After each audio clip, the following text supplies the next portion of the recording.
बंदरगाह पर ये बड़ा हमला यहाँ पर कराची बंदरगाह पर भारत की तरफ से किया गया है और जो खबर मिल रही है कराची बंदरगाह में बड़ा नुकसान हुआ है। भारी तबाही कराची बंदरगाह पर देखने को मिली है। इस वक्त की बड़ी खबर निकल कर आ रही है। कराची बंदरगाह पर बड़ी तबाही हुई है। 10 से ज़्यादा धमाके यहाँ पर देखे गए हैं। अरब सागर से पाकिस्तान पर सीधा हमला किया गया है और एक साथ पाकिस्तान के 7-8 बड़े शहरों को भारत ने निशाना बनाया है और भारत ने पाकिस्तान पर 100 मिसाइलें दागी है। तबाही की भारी तबाही की एक नई कहानी लिखी जा रही है और हमने जो कहा था कि अरब सागर से INS विक्रांत की तरफ से बड़ा हमला किया गया है और कराची बंदरगाह पर इस वक्त तबाही की खबरें मिल रही हैं। भारी नुकसान हुआ है और एक साथ 100 मिसाइल जो आप बात कर रहे थे मेजर अभिमन्यु, पलटवार ऐसा है जो पाकिस्तान ने किया है उससे कई गुना पलटवार भारत की तरफ से हो रहा है। देखिए, आपको ये जानना पड़ेगा कि पाकिस्तान जिस हमले के साथ इस चीज को फेस कर रहा है, पाकिस्तान इस काबिल भी नहीं है। फॉर एग्जांपल मैं आपको समझाना चाहूंगा, जैसे कि हमारा S-400 हमने देखा कि जो हमारा ये सिस्टम था, इसने किस तरह से पाकिस्तान के हर हमले को नकारा है। उसके एवज में जो HQ-9P वर्जन जो है, जो चाइना द्वारा इनको दिया गया है, आप देखेंगे उसकी मार्क क्षमता जो है वो इतनी कम है कि वो किसी तरह से कंपैरेबल भी नहीं है। ठीक है, जो रेंज वो बताते हैं, जैसे कि वो बताते हैं कि 150 किलोमीटर तक के दायरे को वो सक्षम है उस एरिया को सुरक्षित करने में। बट ये जो फैक्चुअल जो ऑन ग्राउंड जब आप इसको देखेंगे, ये 50 किलोमीटर तक के दायरे को भी सिक्योर करने में सक्षम नहीं हो पाया है। जैसे HQ-9 के बहुत सारे वर्जन है, उसका P वर्जन चाइना ने पाकिस्तान को दिया। तो पिछले कुछ ये देखिए सबके लिए, जैसे कि आप US के संदर्भ में देखेंगे तो वो भी ये देख रहा है कि जो जितने हथियार या जितनी सक्षम चाइना ने पाकिस्तान को बनाने का प्रयास किया है वो कितने सक्षम है। चाइना भी पाकिस्तान के थ्रू देख रहा है कि जो चीजें हमने उनको प्रोवाइड की हैं वो कितनी सक्षम है। देखिए, आप उन नेशंस के वेपनरी को कंपेयर कर रहे हैं। जैसे भारत के जितना भी वेपनरी है वो वॉर ओरिएंटेड है, वॉर टेस्टेड है।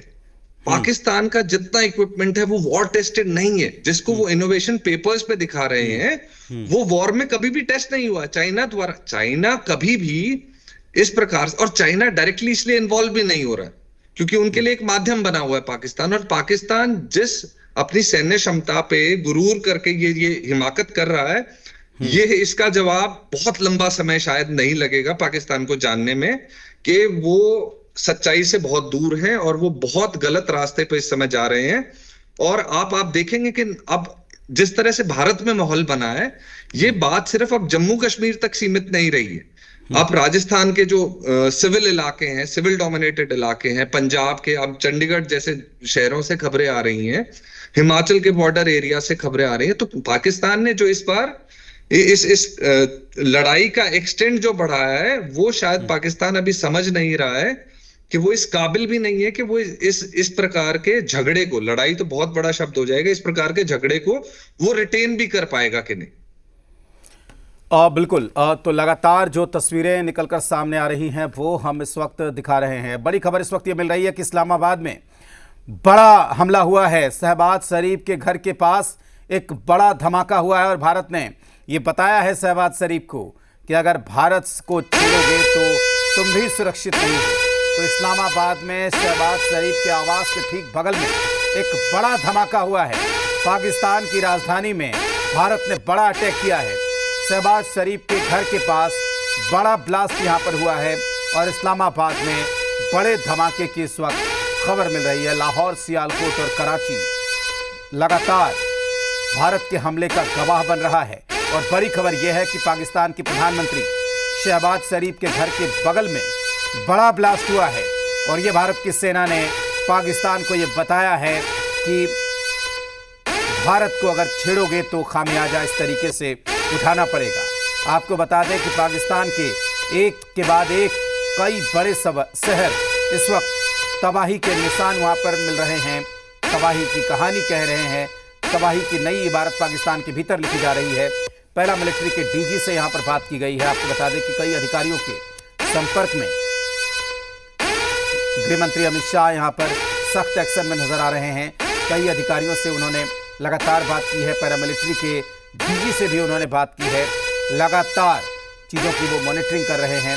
उड़ी के हाजीपुर सेक्टर में लगातार गोलीबारी करने की हिमाकत यहाँ पर की गई है। और बड़ी खबर इस वक्त ये है कि इस्लामाबाद में भारत ने बड़ा हमला किया है और ब्लास्ट जो हुआ है वो पाकिस्तान के प्रधानमंत्री शहबाज शरीफ के घर के बगल में ये बड़ा धमाका हुआ है। आपको बता दें कि लगातार जल से, थल से, नभ से पाकिस्तान पर बड़ा हमला यहाँ पर किया गया है। इस्लामाबाद में एक बड़ा धमाका हुआ है और ये जो धमाका हुआ है वो ठीक पाकिस्तान के प्रधानमंत्री शहबाज शरीफ के घर के बगल में हुआ है। ये तमाम ऐसे मैसेज हैं। मेजर अभिमन्यु, क्या आप सुन पा रहे हैं मुझे? जी, तो ये खबर ये मिल रही है कि पाकिस्तान के प्रधानमंत्री के घर के पास बड़ा धमाका हुआ है, भारत का मिसाइल गिरा है। तो ये क्या ये समझ में नहीं आ रहा पाकिस्तान को? देखिए, मैं वही आपसे पहले भी बता रहा था, जब रेडार पे अटैक किया भारत ने, ये ऐसा नहीं है कि ये सिर्फ इंडिकेशंस है भारत की तरफ से। हाँ। भारत ने पहले ही बहुत सलीके से स्पष्ट किया कि हमारा कोई भी विरोध पाकिस्तान के आम नागरिक और उनकी मिलिट्री एस्टेब्लिशमेंट्स के खिलाफ नहीं है, लेकिन किसी भी प्रकार से अगर पाकिस्तान उन आतंकवादी संगठनों के साथ खड़ा दिखाई देता है तो ये बड़ा एक विचित्र सा दृश्य है, ये एक्सपोज होने जैसा है पाकिस्तान के लिए।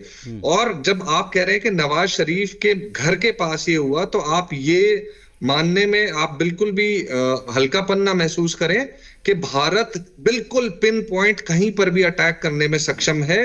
ये भारत का बड़प्पन है और ये बड़ा दिल है अभी भी ऐसी स्थिति में भी कि वो पाकिस्तान के किसी भी ऐसे सेक्टर या सिविल एरियाज को टारगेट करने में अभी भी इंटरेस्टेड नहीं है। लेकिन अगर पाकिस्तान ने अपनी हिमाकत और हिम्मत ऐसे ही बढ़ाता रहा तो उसको मुंह तोड़ जवाब मिलने में बहुत समय नहीं लगेगा।